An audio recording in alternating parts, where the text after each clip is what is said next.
पाकिस्तान से कैसे honey trap की कोशिश हुई है। जासूसी कांड में हरियाणा के कैथल से पकड़े गए देवेंद्र सिंह ढिल्लों से पूछताछ में कई जानकारियां सामने आई हैं। उसने बताया है कि उसे हनी ट्रैप में फंसाकर जासूसी के लिए मजबूर किया गया था। पाकिस्तानी आईएसआई एजेंट ने कई और नौजवानों को भी हनी ट्रैप करने की कोशिश की थी।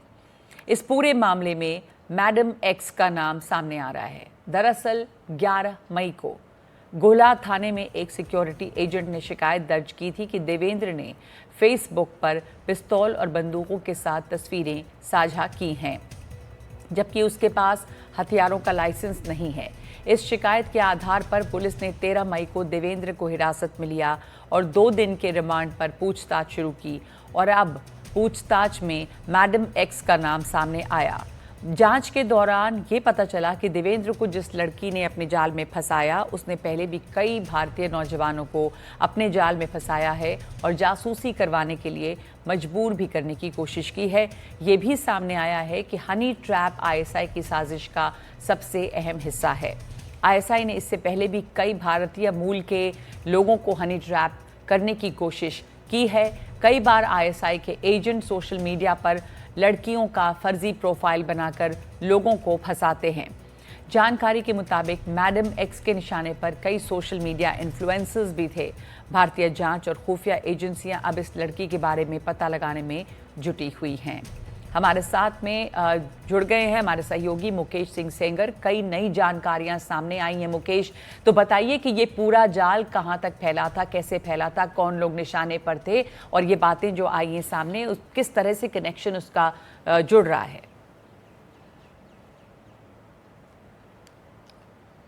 देखिए, बिल्कुल जो खुफिया एजेंसियां हैं और हरियाणा पुलिस है वो लगातार इस हनी ट्रैप के मामले की जांच कर रही है।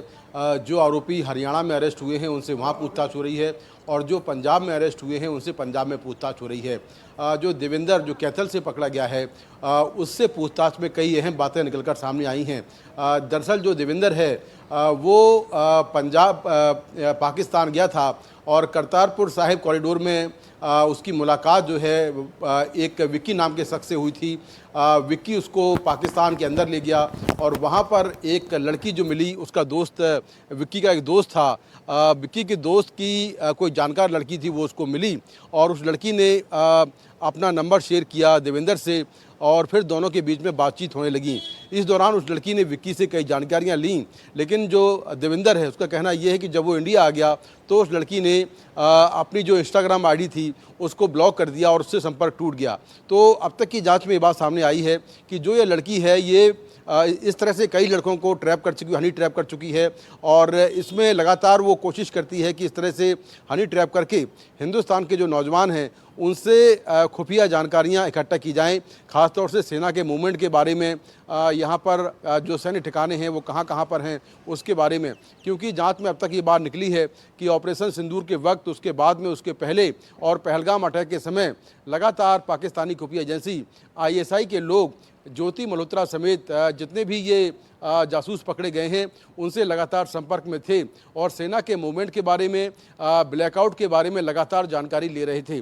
तो खुफिया एजेंसियां अब ये जांच कर रही हैं कि आखिर ये लड़की जो है, जो मैडम एक्स है, ये कौन लड़की है। और कई बार ऐसा भी होता है जो पिछले मामले रहे हैं कि कई पाकिस्तानी खुफिया एजेंसी के जो एजेंट्स हैं वो लड़की बनकर सोशल मीडिया पर अपना प्रोफाइल बनाते हैं और फिर लोगों को हनी ट्रैप करते हैं, जिसमें कई सैनिक भी इस तरह से अरेस्ट हुए हैं जो कि हनी ट्रैप में आ गए। लेकिन ये मामला जो है एक लड़की से जुड़ा हुआ है, तो आखिर ये लड़की कौन है? क्या ये भी कोई पाकिस्तानी खुफिया एजेंसी आईएसआई की एजेंट है या कोई और लड़की है? इसको लेकर अभी जांच चल रही है। जी, तो इसको लेकर अभी भी जांच चल रही है और किस तरह से निशाना बनाते हैं, किन लोगों को निशाना बनाते हैं, इसके बारे में भी क्या और जानकारियां मिली हैं कि आखिर टारगेट किस तरह किया जाता है। क्योंकि इनके पूरा मकसद जो वो ये है कि सेना की खुफिया जानकारियां जो हैं वो पता चलें। तो और ये भी कि ये आईएसआई का एक पुराना हथकंडा है। मुकेश, देखिए, बिल्कुल 2-3 तरीके हैं। पहला तो हनी ट्रैप है जो बहुत ही एक तरह से कॉमन तरीका है। दूसरा पैसे का लालच जो है, कई ऐसे नौजवान हैं ख़ास तौर से पंजाब, हरियाणा, कुछ और जगहों पर जो इस तरह से पैसे के लालच में आईएसआई की जो खुफिया एजेंसी है उसके ट्रैप में आते हैं और अच्छी नौकरी देने का वादा या अच्छे देश भेजने का वादा, अच्छे पैसे देने का वादा, इस तरह का होता है। और तीसरा जो मॉडस ऑपरेंडी जो नई आई है अभी, जो इस केस में देखने को मिला है कि जो देश के बड़े सोशल मीडिया इन्फ्लुएंसर हैं या जो यूट्यूबर्स हैं, उनको अपने ट्रैप में लेना और उनके जरिए पाकिस्तान की जो छवि है उसको सकारात्मक दिखाना। क्योंकि इस तरह के जो यूट्यूबर्स हैं वो पाकिस्तान जाते हैं और ये सारी जो यात्रा है वो स्पॉन्सर्ड होती है। वहाँ पर ये फिर पाकिस्तान की पॉजिटिव जो छवि है उसको दिखाते हुए वीडियोज़ बनाते हैं और वो वीडियो जो है वायरल करते हैं। तो एक वो तरीका भी होता है। तो 3 से 4 तरीके जो हैं वो इस तरह के आए हैं और अब तक 11 लोग इस पूरे मामले में हरियाणा, पंजाब और उत्तर प्रदेश में गिरफ्तार हो चुके हैं। हरियाणा, पंजाब और उत्तर प्रदेश से 11 लोग इस तरह के मामले में गिरफ्तार हुए हैं। कैसे अलग अलग जरिए से लोगों को फंसाया जा रहा है, पाकिस्तान की एक पॉजिटिव छवि भी दिखाने के लिए लोगों को यहाँ से ले जाया जाता है। धन्यवाद आपका मुकेश इस पूरी जानकारी के लिए। तो किस तरह से ट्रैप किया जा रहा था ये इससे समझ में आ रहा है। आगे बढ़ते हैं दूसरी खबर पे। सोचिए कि आप मेट्रो में सफ़र कर रहे हैं और अचानक कोई आपसे बिना इजाज़त लिए आपकी तस्वीर खींचे, वीडियो बनाए, वो भी गलत एंगल से, और उसे सोशल मीडिया पर डाल दे। ऐसे में आपकी प्राइवेसी किसकी जिम्मेदारी है और जो आपकी प्राइवेसी भंग हुई है उसके लिए कौन जिम्मेदार है? ऐसा चौंकाने वाला वाकया सामने आया है बेंगलुरु से, जहां पर एक इंस्टाग्राम अकाउंट जिसका नाम है बैंगलोर मेट्रो क्लिक्स और हैंडल का नाम है @metro_chick, इस पेज पर मेट्रो में यात्रा कर रही महिलाओं की बिना अनुमति के वीडियो बनाकर उन्हें सोशल मीडिया पर अपलोड किया गया। इन वीडियोस में ट्रेन में यात्रा कर रही महिलाएं हैं और उस पर टेक्स्ट भी लिखा गया। एक वीडियो में लिखा हुआ है, नमा मेट्रो पर खूबसूरत लड़कियों को ढूंढने की कोशिश। इस अकाउंट के इंस्टाग्राम पर 5605 फॉलोअर्स हैं और टेलीग्राम चैनल पर 1188 सब्सक्राइबर्स हैं। इनमें महिलाओं का छिप कर पीछा करने और साथ साथ उनकी फिल्में बनाने की क्लिप शामिल है। भारतीय कानून के मुताबिक ये एक गंभीर अपराध भी है और अब इस मामले में एफआईआर दर्ज की गई है। आरोपी की तलाश चल रही है। जब एफआईआर की गई तो इस अकाउंट पर मौजूद सभी क्लिप्स हटा ली गई हैं और उस टेलीग्राम चैनल को भी हटा दिया गया है। With respect to certain Instagram page which has uploaded videos and photos of women travelers using Bangalore Metro without their knowledge and consent. Case of Voyeurism and Information Technology Act has been booked in Panchanaburi Police Station. Following which investigation is underway to trace the accused, the page handler as well as the person who may have shot the video. Very soon some progress will be seen and City Police will leave no stone unturned to trace the accused and creating a safer environment for women citizens. और हमारे साथ जुड़ गए हैं मेरे सहयोगी निहाल किदवई। निहाल, ये बहुत ही ज़्यादा शॉकिंग है जिस तरह के वीडियोस बनाए जा रहे हैं, बिना किसी जानकारी के अपलोड किए जा रहे हैं, जो प्राइवेसी भंग होती है लोगों की। उसके बारे में पुलिस क्या कह रही है अब, और कौन लोग इसके पीछे हैं? देखिए, इतना साफ है कि इंस्टाग्राम पर इसको लोड किया गया और इसी अपलोड की वजह से ये मामला दर्ज हुआ है। बी लोकेश, जो कि साउथ बेंगलुरु के डीसीपी हैं, उनका कहना है कि सख्त से सख्त कार्रवाई की जाएगी और जल्द ही उन सभी लोगों को पकड़ा जाएगा जो इसमें शामिल हैं, जिसने वीडियो बनाया और जिसने इसको शेयर किया। क्योंकि जिसने शेयर किया वो आइडेंटिफाई हो गया है, अगर वो पकड़ में आ जाता है तो दूसरा भी पकड़ में आ जाएगा जिसने वीडियो बनाया है।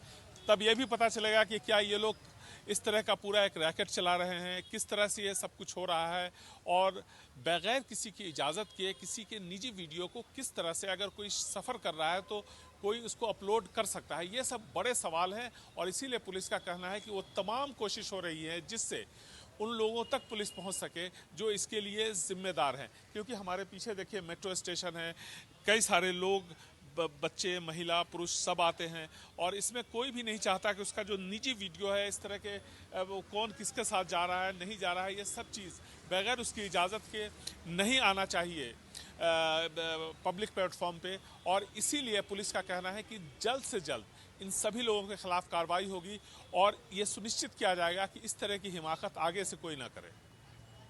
तो ये एक बहुत अजीब खबर आई है बैंगलोर से, जहां पर बैंगलोर मेट्रो में लड़कियों की तस्वीरें ली जा रही थीं, उसे अपलोड किया जा रहा था और वीडियो भी अपलोड किया जा रहा था। अब इस पर कार्रवाई कर रही है सरकार कि आगे इस तरह की कोई हरकत ना हो। धन्यवाद आपका नेहाल।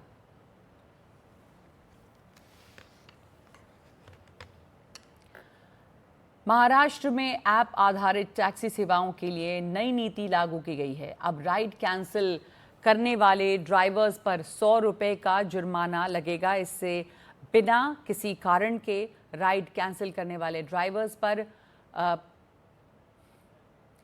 नकेल कसी जाएगी। अगर कोई ड्राइवर राइड कैंसिल करता है तो उसे 100 रुपये या कुल किराए का 10% में से जो भी कम होगा वो उसे यात्री के वॉलेट में जमा करना होगा।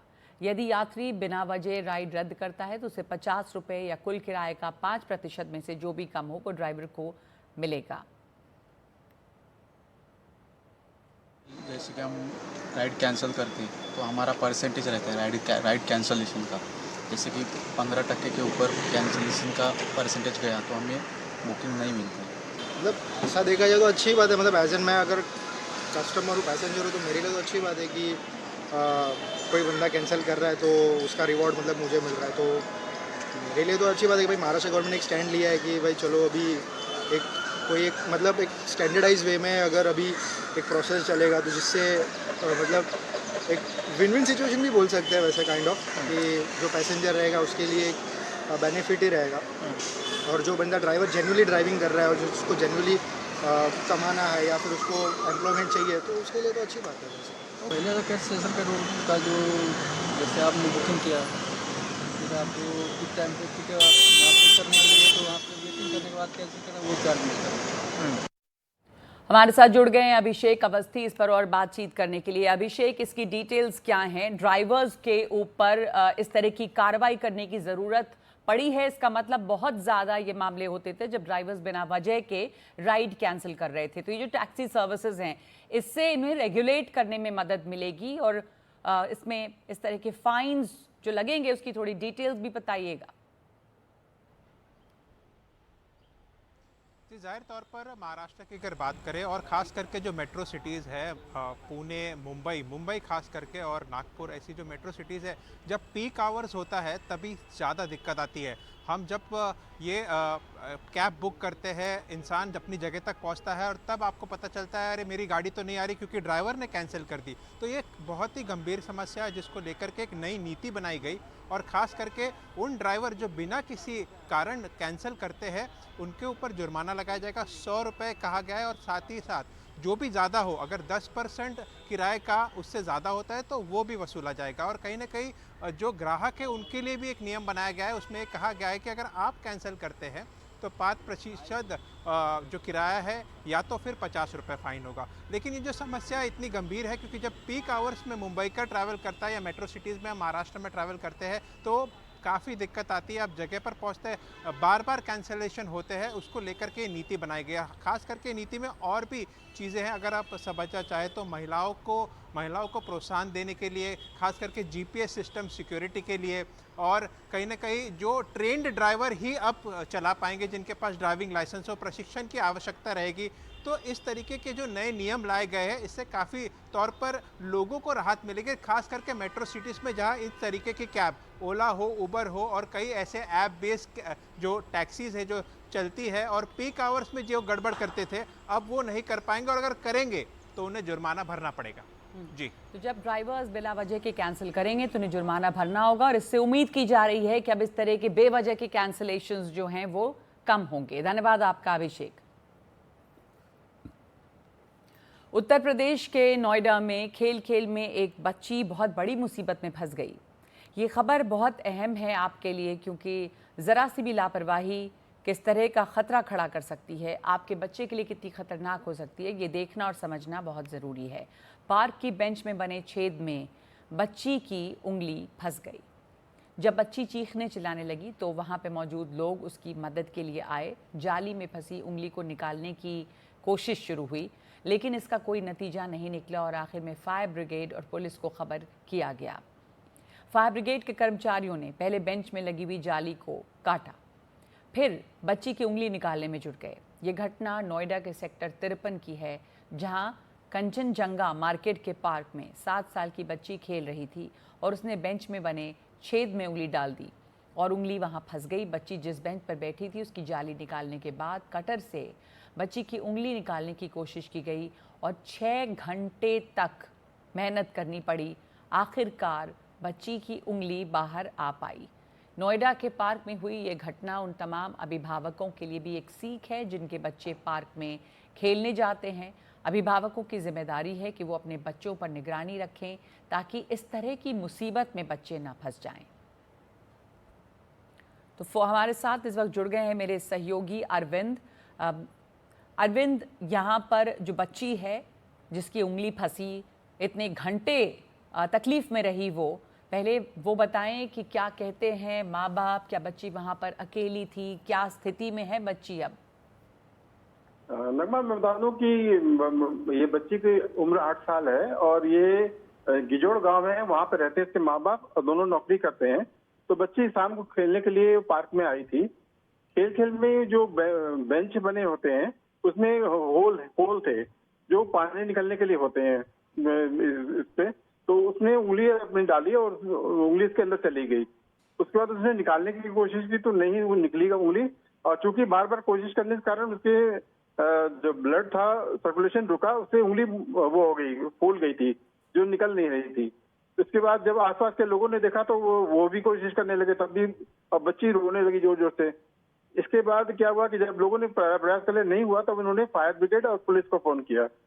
फायर ब्रिगेड की टीम पहुंची वहां पर। पहले उन्होंने कोशिश की तो नहीं निकली, तो फिर उन्होंने क्या किया कि वो अपने कटर से उसको बेंच को ही काट डाला। इसकी दोनों उंगलियां फंसी थी, 2 टुकड़े निकले बेंच के। उसको लेके फिर हॉस्पिटल गए वो लोग, लेकिन हॉस्पिटल में भी कुछ हो नहीं सका।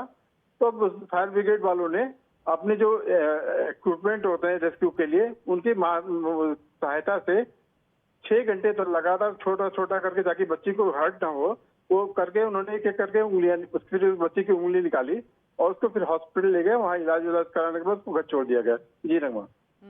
तो बच्ची जो है उसकी स्थिति अब ठीक बताई जा रही है। बच्ची ये बहुत अफसोसनाक है कि वहाँ पर बच्ची इस मुसीबत में फंसी और मदद के लिए बाद में लोग आए, लेकिन इतना लंबा समय लगा। बहुत बड़ी बात है कि उसे बचा लिया गया, उसकी उंगली जो है वो निकल पाई। धन्यवाद आपका इस पूरी जानकारी के लिए। लेकिन तमाम दर्शकों के लिए ये बहुत ज़रूरी खबर है, ये जानना और देखना कि आपको किस तरह से ध्यान रखना है अपने बच्चों का। नोएडा ट्रैफिक पुलिस ने डगमार बसों के खिलाफ बड़ा अभियान चलाया है। पिछले कई दिनों से सेक्टर 37 और बोटैनिकल गार्डन के पास बसों की अवैध गतिविधियों की शिकायतें मिल रही हैं, जिसके बाद ये कार्रवाई की गई है। 2 घंटे के अंदर 1 दर्जन से ज़्यादा बसों को सीज कर लिया गया है। ये बसें बिना अनुमति के सवारियां बिठा रही थीं और सरकारी और निजी बसों की आड़ में अवैध तरीके से संचालन कर रही थीं। बोटैनिकल गार्डन और सेक्टर 37 जैसे भीड़ भाड़ वाले इलाकों से डग्गामार बसें न सिर्फ अवैध रूप से सवारियां उठा रही थीं, बल्कि ट्रैफिक जाम का कारण भी बन रही थीं।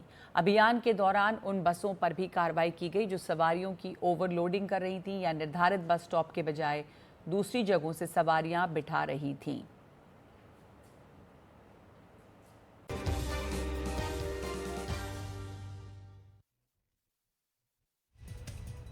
कोविड के मामले एक बार फिर सामने आ रहे हैं, लेकिन इसमें घबराने की ज़रूरत नहीं है। अफरा तफरी नहीं, समझदारी से काम लेना है। डरना भी नहीं है, लेकिन सतर्कता बरतना है।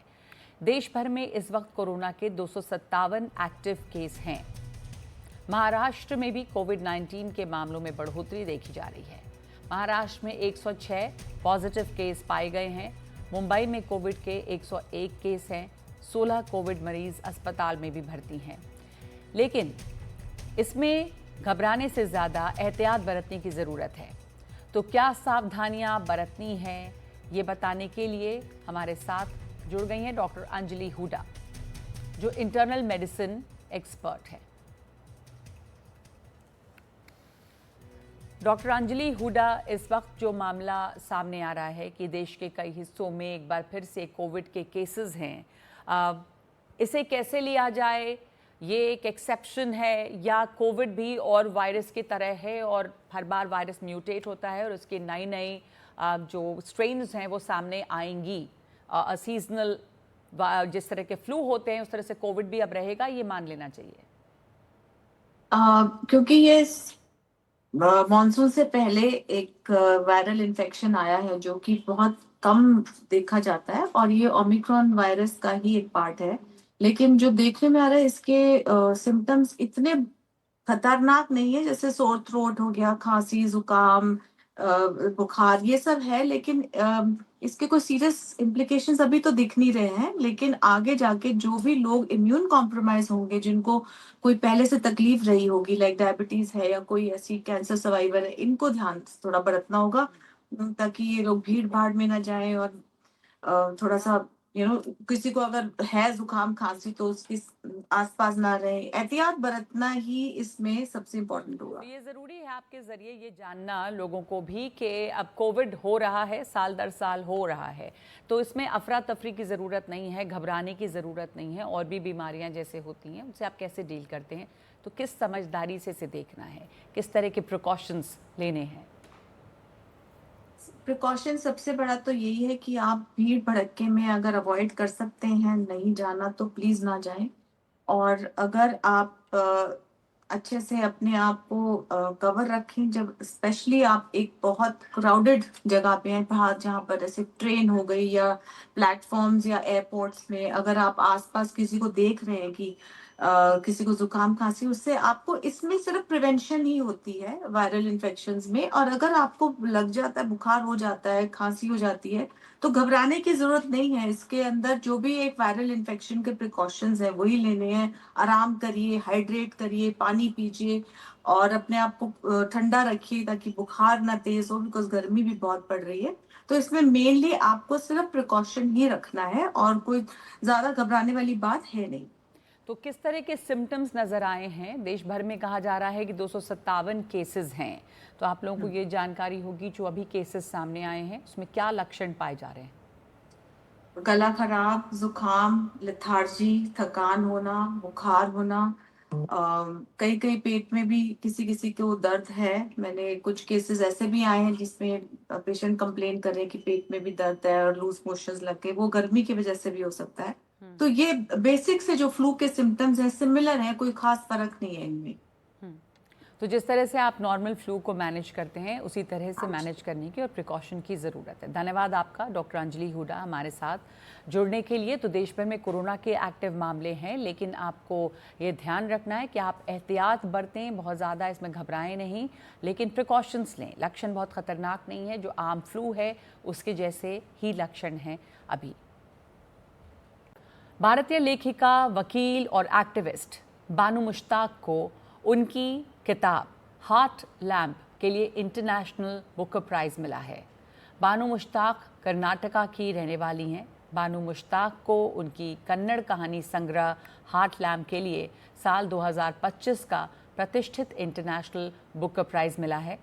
ये पहली बार है जब कन्नड़ भाषा में लिखी किसी किताब को ये पुरस्कार मिला है। उन्होंने ये पुरस्कार यानी कि बुकर प्राइज़ जीतकर इतिहास रचा है।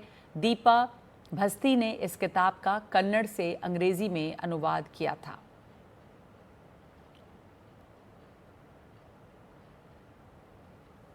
और उत्तर भारत के कई हिस्सों में आज भी लू चल रही है। पश्चिमी राजस्थान में पारा 47 डिग्री तक चला गया है, लेकिन देश के पश्चिमी तट के राज्यों में भारी बारिश का अनुमान है।